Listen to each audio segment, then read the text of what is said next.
보겠습니다. 5편 제목은 전쟁 일어나면 안 돼입니다. 네, 1페이지는 처음 오신 분들 감안해서 제가 개요를 쭉 적어놨고요.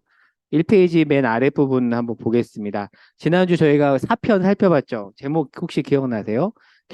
무릎 꿇고 기도하지 마. 한 주간 좀 무릎 꿇고 기도하는 시간을 좀 가져보셨는지 모르겠네요. 네. 4편에서 기도 문제로 스크루테이프가 공격을 하다가 5편에 보면 이어집니다. 자, 기도 문제로 이제 스크루테이프하고 워무드가 편지를 주고받다가 워무드가 이런 상황인 것 같아요. 스크루테이프가 조언을 하면 워무드가 그대로 실행을 하고 보고를 하고 이렇게 주고받는 것 같아요. 그리고 또 스크루테이프가 조언을 하는 중에 갑자기 이제 워무드가 아마 답장 편지를 보낸 것 같은데 유럽에서 마침 전쟁이 일어난 겁니다. 그리고 그 소식을 듣자마자 이 워무드가 너무 기뻐서 주제를 약간 비껴놔서 이제 다 끝났어요. 이제 환자 완전히 무너뜨릴 수 있어요. 라는 식의 어떤 편지를 썼던 것 같아요. 그런데 스크루테이프가 그 말을 듣자마자 뭐라고 하냐면 전쟁이야말로 우리 편에서 가장 큰 위기다. 아까 우리 생각할 뒤 없는 거죠. 악마 입장에서 보면 전쟁이 오히려 인간을 넘어뜨릴 수 있는 기회일, 어떻게 보면 기회일 수 있는데 오히려 거꾸로 위기라고 이야기하면서 워무드에게 더 경각심 가져야 돼라는 이야기를 하면서 5편을 전개해 나갑니다. 자, 그러면 이 페이지에 가서 5편 내용을 한번 살펴보겠습니다. 자, 4편과 이어서 보기. 4편에서 스크루테이프가 워무드에게 기도를 통해 환자를 공격하라고 지침을 줬고 워무드는 실행에 옮기고 진행 상황을 보고해야 되는데 앞서서 얘기했던 것처럼 업무 진행 사항을 보고하지 않고 장광설만 늘어났어요. 그러면 뭐 내용을 한번 읽어보겠습니다. 네모박스에 있는 내용을 같이 읽어볼게요. 이 페이지의 네모박스입니다. 같이 읽어보겠습니다. 시작. 지난 편지에서 업무 진행 상황을 자세히 보고하길 기대했더니 뜬구름 잡는 장광설만 늘어놓아 좀 실망했다. 너는 유럽에 사는 인간들이 또 전쟁을 시작했다는 소식에 기뻐서 미치겠어요 라고 썼더구나. 내가 어떤 꼴일지 보지 않아도 화나다. 하지만 넌 기뻐서 미칠 지경인 게 아니라 취한 곳에 불과하다는 걸 알아야지. 환자가 잠 못 이루는 사연을 구구절절 균형 감각 없이 묘사한 내 글의 들뜬 분위기만 봐도 내가 지금 어떤 기분인지 상당히 정확히 추측할 수 있겠더라. 널 탓할 마음은 없다. 젊은 몸뚱아리에 늙은이의 머리가 달려 있을 순 없는 법이니까. 그래 내가 보여준 공포스러운 미래상에 환자가 제대로 반응하더냐? 자기 연민이 잔뜩 낀 시선으로 행복하던 시절을 돌아보도록 손을 잘 써두었겠지. 그때 미세한 전율이 환자의 명끝을 짜르르 흩어내리더냐. 전쟁에서 너무 많은 것을 바라지 말라는 경고만큼은 일단 해두어야겠다. 네, 내용을 한번 보겠습니다. 우리가 서문을 살펴봤을 때 이 내용을 봤는데 C.S. 루이스가 이 책 스크루테이프의 편지를 쓴 때가 언제냐면 이 책은 1941년 5월 2일부터 11월 28일까지 가디언지에 루이스가 기고한 글을 모은 책이에요. 그러니까 이 시점이 어떤 일이었냐면 영국이 2차 세계대전 참전 중이었습니다. 이런 배경이 있었던 거죠. 자, 그러면 1차 세계대전하고 2차 세계대전을 연이어서 한번 보면은 뭐, 대충 우리가 이 내용을 알잖아요. 1914년에 1차 세계대전이 발발을 했고요. 얼마 지나지 않아서 8월 4일에 영국이 독일에다 전쟁을 선포합니다. 근데 결국에는 1차 대전이 18년 11월 11일에 독일의 패배로 끝나버립니다. 근데 이제 독일이 전쟁에 지고 나서 큰 손해를 입고 배상금을 지불해야 될 때 이때 누가 등장하냐면 바로 그 이름도 유명한 히틀러가 이 위기 때 등장을 해요. 제가 이제 각주에다 적어놨는데 각주에 보면 이 당시에 히틀러의 나치당이 얼마 되지 않은 의석을 차지하고 있었는데 위기 때 어떻게 보면 굉장히 말도 잘하고 사람들이 호감을 사면서 32년도에 230석을 얻고 히틀러가 총리가 됩니다. 그리고 이 히틀러가 미디어를 장악을 해요. 그리고 이런 공약도 합니다. 일단 이 당시 독일 사람들은 1차 세계대전에 지고 배상금도 지불해야 되고 경제적으로 추락했던 상황에서 히틀러가 등장을 해서 내가 이 위기를 타개해야 할 지도자다. 그러면서 폭스바겐, 독일 자동차 있잖아요. 폭스바겐을 하나씩 다 나눠줄게. 이런 식의 어떤 공약을 합니다. 그때 독일 사람들이 다 넘어가고 특별히 독일 청년들이 많이 이 히틀러의 사상에 동조를 해요. 그때 이제 히틀러가 많은 지지를 얻습니다. 그리고 히틀러는 이제 반대하는 사람들을 다 처형하거나 추방을 하죠. 그리고 이제 유명한 우리가 내용을 그 히틀러 리스트를 통해서도 알 수 있지만 유대인을 포함해서 결국에는 600만 명, 어마어마한 숫자죠. 600만 명을 히틀러가 학살을 합니다. 근데 히틀러가 바로 이런 시기에 등장을 하는데 자, 그리고 나서 드디어 1차 세계대전에 패배했던 이 히틀러가 2차 세계대전을 일으킵니다. 왜냐하면 자기가 1차 세계대전에서 졌으니까 이제 잘 준비해서 우리가 이길 수 있다라고 이야기를 한 거죠. 그리고 이 독일은 영국을 공격을 합니다. 근데 결국 2차 세계대전은 1945년 8월 15일에 우리 이제 광복절이죠. 일본의 항복으로 끝이 나는데, 자, 근데 이 책을 쓰던 당시는 이제 2차 세계대전이 이렇게 발발했을 때라는 거죠. 그리고 하나 참고로 말씀드리면 C.S. 루이스는 실제로 1917년에 1차 세계전에 참전을 했어요. 근데 우리가 보통 군대에서 말하는 의가사 제대로 제대를 합니다. 그래서 실제 전쟁에 참여해서 죽음의 위협을 정말 눈앞에서 경험을 한 겁니다. 그런 C.S. 루이스에게 재차 발발한 전쟁이 어떤 느낌이었을까요? 굉장히 무서웠겠죠. 그 아래 글을 좀 보겠습니다. 자, 악마 입장에서 전쟁은 인간을 무너뜨릴 절호의 기회라고 생각할 수 있습니다. 실제로 독일을 예로 들면 이 당시에 독일 교회는 한국 교회는 정교 분리잖아요. 근데 독일 교회는 지금도 정교 일치입니다. 그래서 저 같은 성직자는 독일 국가로부터 국민들이 낸 종교세로 해서 이렇게 일종의 월급을 받아요. 정교 일치 국가입니다. 근데 이러한 종교 일치 국가인 독일 교회가 히틀러에 동조를 합니다. 그리스도임에도 불구하고 수많은 사람들이 나치 편을 든 거죠. 이런 상황을 보면 전쟁은 분명히 악마에게 절호의 기회가 맞습니다. 근데 스크루테이프는 워무드에게 그런 생각은 줬잖아 하는 생각이라고 일침을 날리죠. 그리고 스크루테이프는 늙은 악마의 머리로 볼 때 전쟁은 오히려 큰 위기이다. 정신 똑바로 차려라.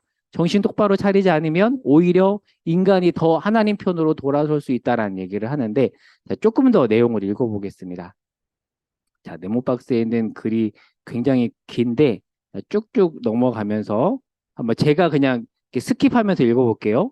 물론 전쟁은 재미있는 사건이지 바로 눈앞에서 펼쳐지는 인간들의 공포와 고통은 고군분투한 우리네 수천만 일꾼들이 받아 마땅한 유쾌하기 짝이 없는 활력소다. 그러나 우리가 이런 기회를 이용해 그 영혼들을 저 아래 계신 우리 아버지가 누굴까요? 네, 사탄이죠.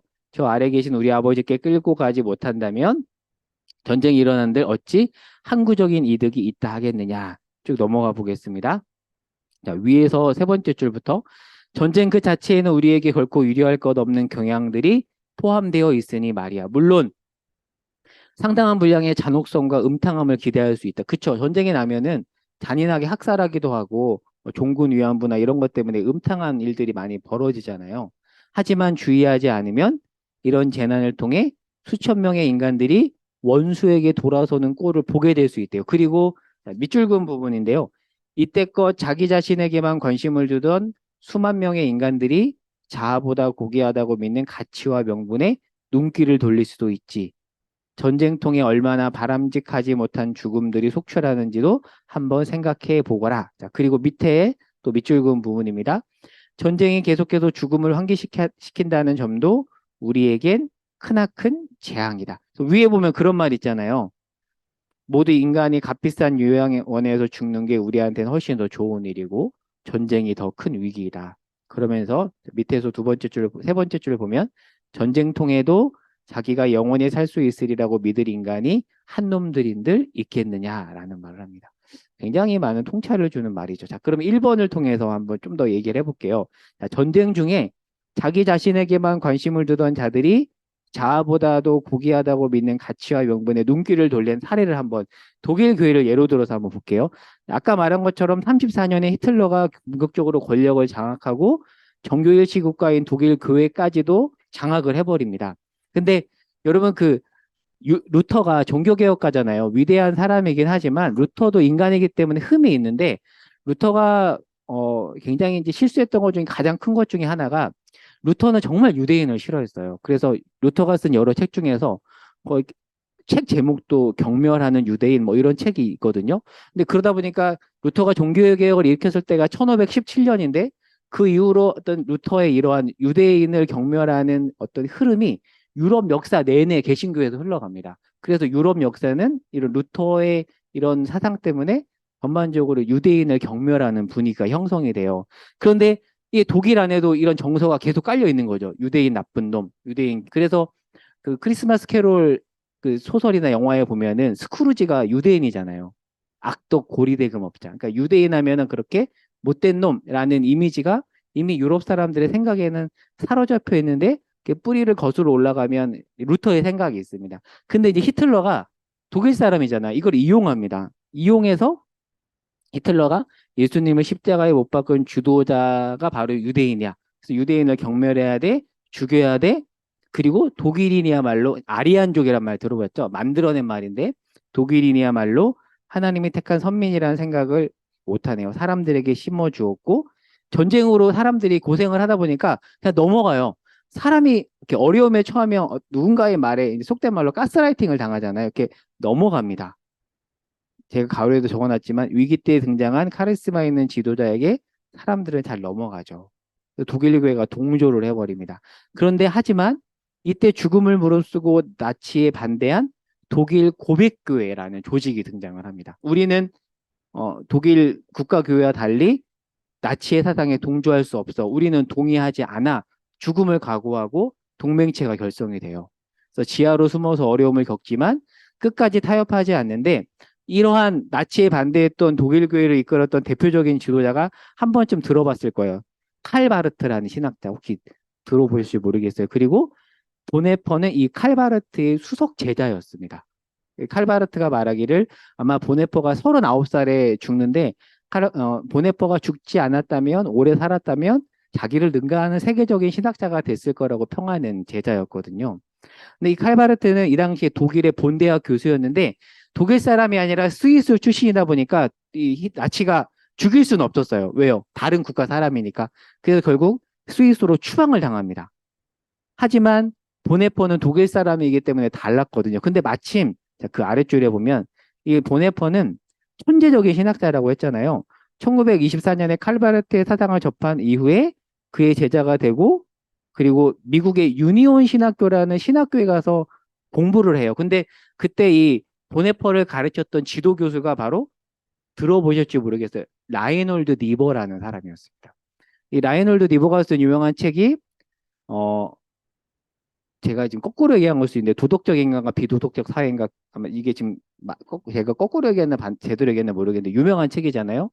그 책을 쓴 굉장히 미국의 유명한 기독교 학자예요. 이 라이놀드 니버 밑에서 공부를 했고 그리고 라이놀드 니버의 친동생이 누구냐면 리차드 니버라는 사람입니다. 혹시 그리스도와 문화라는 책을 보셨을지 모르겠어요. 5가지 문화 있잖아요. 문화와 대립하는 그리스도, 문화 위의 그리스도 이런 유명한 고전이 있어요. 옛날에 8, 90년대 기독대학 청년들은 한 번쯤 읽어봤던 그리스도와 문화라는 책을 쓴 리차드 니버의 형이기도 합니다. 아무튼 굉장히 유명한 이러한 라이놀드 니버 밑에서 보네퍼가 공부를 해서 제대로 공부를 하면은 이제 말하자면 장래가 촉망받는 그런 청년이었습니다. 그런데 나치 치하에 있는 조국을 보면서 고민을 해요.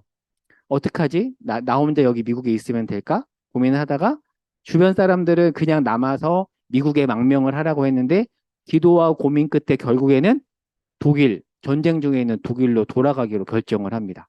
그리고 유명한 사건이죠. 나중에 히틀러 암살모에 가담을 합니다. 칼바르트는 스위스 출신이어서 추방을 당했지만 보네퍼는 감옥에 갇히거든요. 그리고 나서 어머니하고 약혼녀가 있었습니다. 이 보네퍼가. 근데 나치가 항복하기 한 달을 앞두고 39살의 나이에 디트리트 보네퍼가 처형을 당해요. 그런데 그가 죽기 불과 1년 전에 1944년 12월에 감옥에서 부모님과 약혼녀에게 쓴 편지가 있는데 그 편지에 있는 시 중에 하나가 주님의 선하신 권능에 감사야라는 시고 그 시를 바탕으로 만든 곡이 우리가 아까 불렀던 선하님의 고요히 감사여라는 곡이에요. 그러니까 저 노래는 원래 작사자가 디트리트 보네퍼인데 죽기 1년 전에 죽음의 공포 앞에서 기도하면서 하나님을 묵상하면서 쓴 시라는 거죠. 그러니까 그런 맥락을 알고 이 찬양을 부르면 느낌이 다르겠죠. 그래서 그 배경을 생각하면서 다시 한번 읽어볼게요. 이게 보네포가 직접 쓴 시가 아니라 인용한 시라고 하는데 자기의 고백이죠. 지금 죽음의 위협의 앞에 있습니다. 독일 교회는 나치에 항복을 했고 수많은 사람들이 죽어나가는 속에서 이런 고백을 하죠. 그 선하님의 고요히 감싸여 그 놀라운 평화를 누리며 나 그대들과 함께 걸어가네. 나 그대들과 한 해를 여네. 그 선하님이 우리를 감싸시니 그 어떤 일에도 희망 가득 주 언제나 우리와 함께 계셔 하루 또 하루가 늘 새로워 조촛불 밝고 따스히 타올라 우리의 어둠 살라버리고 다시 하나가 되게 이끄소서. 당신의 빛이 빛나는 이 밤, 그 선하님이 우리를 감싸시니 그 어떤 일에도 희망 가득. 지금 죽게 생겼는데 억울할 수 있잖아요. 근데 주님이 나와 함께 계시고 선하님이 지금 우리를 감싸고 있다라는 고백을 합니다. 그래서 질문이에요. 대체 무엇이 그로 하여금 감옥에서 이런 고백을 한 걸까요? 어, 어찌 보면 이런 보네퍼와 같은 반응과 죽음이 이 스크류테이프가 두려워했던 죽음이 아닐까 싶습니다. 자아보다도 고귀하다고 믿는 가치와 명분에 눈을 돌렸던 하나의 사례였던 것 같아요. 그리고 3월 여기 우리가 서문을 살펴볼 때 C.S. 루이스가 이 스크류테이프의 편지 책 인쇄와 원고료를 규부했다고 했잖아요. 제가 책을 안 갖고 왔는데 제가 가지고 있는 한국판 버전을 제가 뒤를 보니까 39세더라고요. 보통 기독교 책이 1쇄 한 2,000부 찍거든요. 보통 책 한 권에 10%를 저자한테 줘요. 만약에 책값이 10,000원이면 한 권이 팔리면 저자한테 1,000원이 돌아옵니다. 그러면 보통 1쇄가 팔리면 한국에서는 한 2, 300? 10쇄면은 2, 3천? 39쇄면 우리 생상을 초월하는데 한국에서 한 권 이 39세가 찍혔다면 전 세계적으로 C.S. 루이스의 책의 인쇄는 아마 웬만한 대기업을 능가하는 금액일 거예요. 근데 이 C.S. 루이스는 그 많은 책의 인쇄를 다 기부를 해버려요. 그리고 서문 아놀드 기억하시죠? 유명한 작가가 된 이후에 더 가난하게 살았고 죽기 전에 생각보다 더 많이 궁핍한 상태였다고 하는데 근데 그가 그런 삶을 살았던 시점이 전쟁 상황이었다라는 거죠. 여러분이 만약에 루이스처럼 그런 베스트셀러 책을 낸 작가였다면 어떻게 하셨을 것 같나요? 사실 저라면 기부 못했을 것 같아요. 근데 지금 내 책이 20세가 나갔어요. 그러면 그 인쇄, 오, 나한테 인쇄가 나오네. 사실 인간적으로 여러 가지 생각을 할 수 있잖아요. 하나 참고로 말하면요. 그 제가 각주 3번에다 적어놨는데, 스크루테이프의 편지는 홍성사에서 나왔지만, 루이스가 쓴 책 중에 나니아 연대기는 그 인쇄 부수가 상상을 초월해요. 근데 그 책이 나온 출판사가 참고로 시공사입니다. 시공사. 시공준이요. 근데 그 아시죠? 시공사 대표가 원래 누구였던 거 아시죠? 그 전두환 대통령의 아들 전제국이 대표였어요. 저도 책을 보면서 어떻게 이런 책을 낼 생각을 했을까라는 생각도 했지만 그만큼 팔릴 만한 책을 잘 잡았던 거죠. 근데 최근에는 대표직을 넘겼다고 하지만 꽤 오랫동안 전제국 씨가 이 시공사 대표였거든요. 그래서 저는 난이한되게 볼 때마다 발행인의 전제국이란 이름을 찍힌 걸 봤었는데 근데 정말 그 책 하나로 돈을 진짜 많이 벌었대요. 시공 주니어, 시공사도. 근데 전 세계로 본다면 아마 난이한대기 책 한 권으로 벌어들인 액수가 어마어마했을 텐데 지금은 그 인세가 어떻게 관리되냐면 루이스 이따가도 보겠지만 루이스가 말년에 조이라는 여성하고 결혼을 하잖아요. 그 여성의 아들이 양아들이었는데 아마 그 양아들의 후손이 재단을 가지고 있어서 그 재단을 통해서 지금도 다 이렇게 기부를 한대요. C.S. 루이스 지금 책도 많이 팔리잖아요.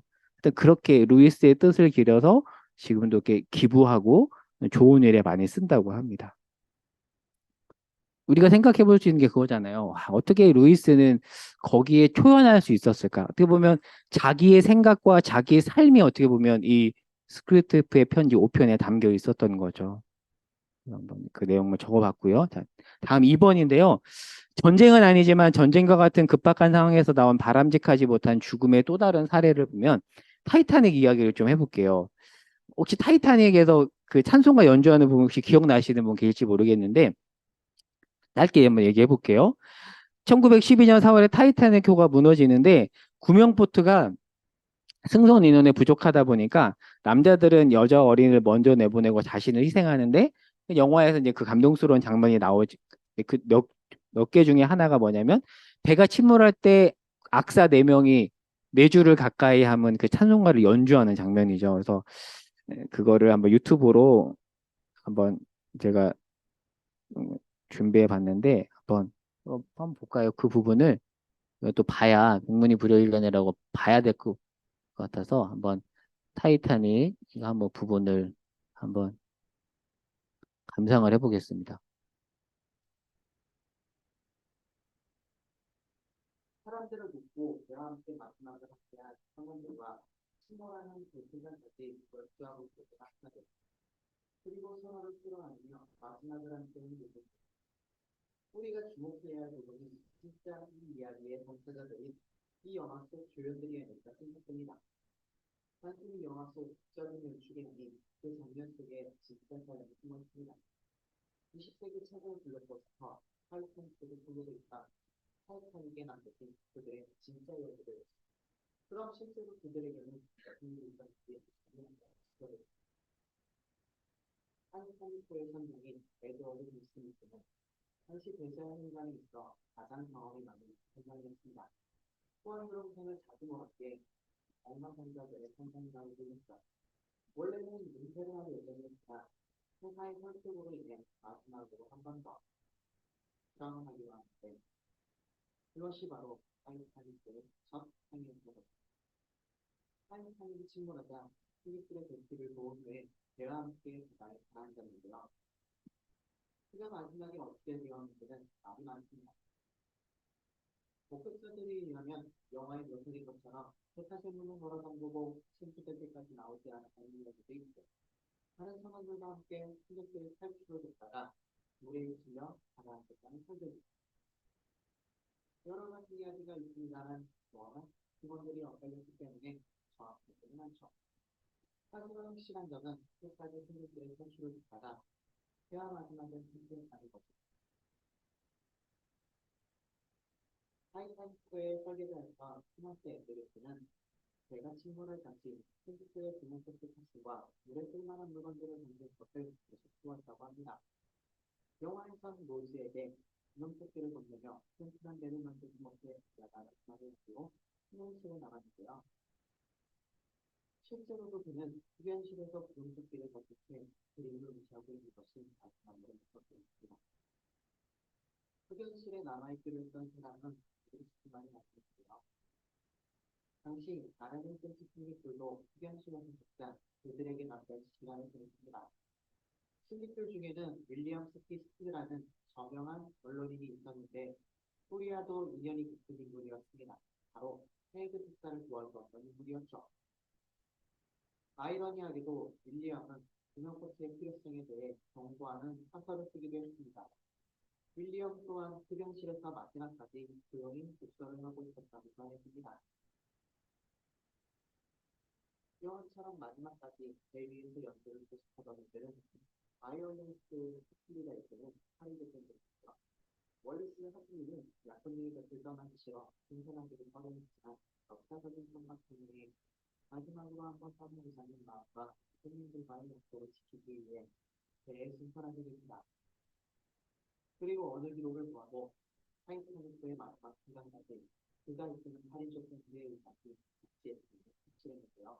배가 물속으로 들어가는 순간 전곡을 연주했는지 확실하지는 않지만 지금은 흐르는 이 곡을 연주했을 것이라 많은 이들이 증언했습니다. 결국 파리족 밴드 중 생존자는 바람일 수 없었지만 악자는 중 유일하게 커튼이라는 뜻을 뜻할 수 있었습니다.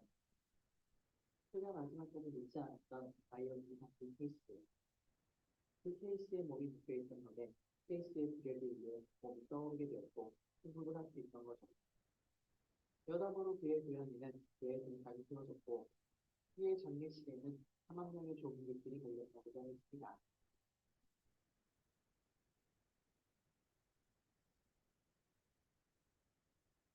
영화 속에서 마지막까지 소개를 잃지 않았던 인물, 굉장히 네, 일단 훌륭한 여기까지만 보고 한번 집에 돌아가셔서 그거 한번 보세요. 네 줄을 가까이 하면 연주하는 이제 장면이 나오거든요. 어, 죽음을 앞두고 이 찬송가를 연주합니다.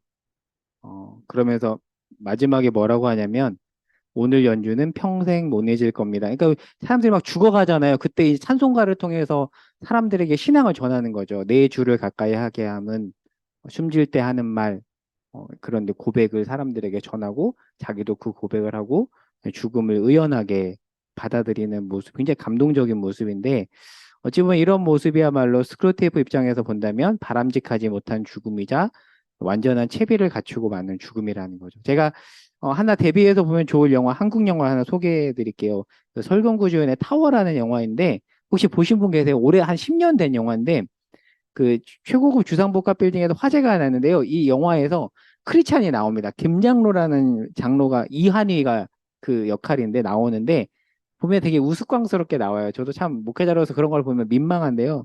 자기 안위만을 위해서 기도하고 그리고 그 사람들이 대피하는 중에 누가 위기에 빠져 있는데 그 기도했던 김장로가 외면하고 도망을 갑니다. 그런데 이 주인공 설경구는 아내와 처음으로 보낼 아내가 손예진이거든요. 아내와 처음으로 함께 보낼 크리스마스 이브 데이트를 포기하고 현장으로 들어가요. 스크루 테이프가 전쟁을 통해 바라는 가장 이상적인 인간의 모습이 아마 김장로 같은 모습이라는 거죠. 그래서 이것 한번 대비해서 예전에 한번 이 중등부 아이들에게 이 두 영화 이 몇 장면을 대비해서 보여주면서 우리의 모습은 어떠해야 될 것인가 이런 얘기를 한번 나눈 적이 있었거든요. 마지막 페이지입니다. 자, 스크루 테이프 이제 마지막 부분에 보면 이런 얘기를 해요. 공포라든지 사별처럼 육체적 고통을 당할 때에는 이란 표현이 있는데 실제로 C.S. 루이스가 말년에 사별을 경험하죠. 물론 9살 때도 어머니와 사별을 했지만 평생 독신으로 살다가 이거 참 기가 막힌 스토리인데요. 59세에 저자와 독자 사이로 조이라는 여인과 결혼을 합니다. 근데 이 여인이 당시 골수암으로 투병 중이었어요. 근데 그 사실을 알매도 불구하고 성공의 사제의 심리로 둘이 결혼식을 올립니다. 다행히 조이가 호전이 되는데 얼마 지나지 않아서 재발이 돼서 이 조이란 여인이 죽습니다. 그리고 나서 C.S. 루이스가 이 클라크라는 가명으로 헤아려 본 슬픔이라는 책을 써요. 이 책 출판되어 있습니다. 그리고 그 내용이 영화에 그대로 담겨 있어요. 섀도우랜드라는 영화. 한번 꼭 보세요. 이게 얼마 전까지만 해도 한글판을 구하기 어려웠는데 최근에 넷플릭스에서 올라왔습니다. 그래서 넷플릭스에서 섀도우랜드라고 검색하면 볼 수 있는데 왜 섀도우랜드라면 이 루이스가 되게 좋아했던 표현이에요.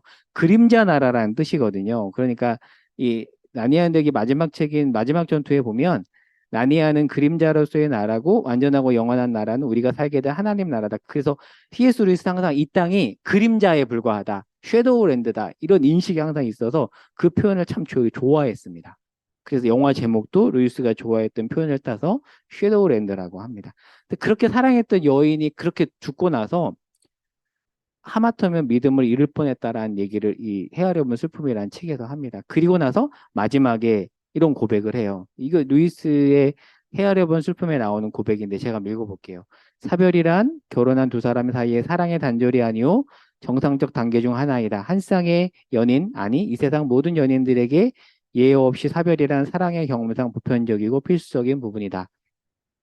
여름이 지나면 가을이 오고 연애 다음에 결혼이 오듯이 결혼 다음에는 자연스럽게 죽음이 온다. 그것은 과정의 단절이 아니라 그 여러 단계들 중 하나이다. 아마도 루이스가 극심한 고통 중에서도 그 고통은 영원한 고통이 아니고 거쳐야 되는 과정이라고 말했던 것은 이 땅을 그림자 나라라고 여겼기 때문일 겁니다. 그래서 그 책의 마지막에 나오는 글을 그대로 옮겨 봤는데 이 조이란 여자가 그 루이스의 부인이죠. 죽기 직전에 마지막으로 했던 말이 이거예요. 저는 하나님과 더불어 평화롭습니다. 죽기 전에 어떻게 그런 고백을 할 수 있을까요? 죽음 앞에서 평화를 고백했던 보네퍼와 비슷한 그런 고백인 거죠.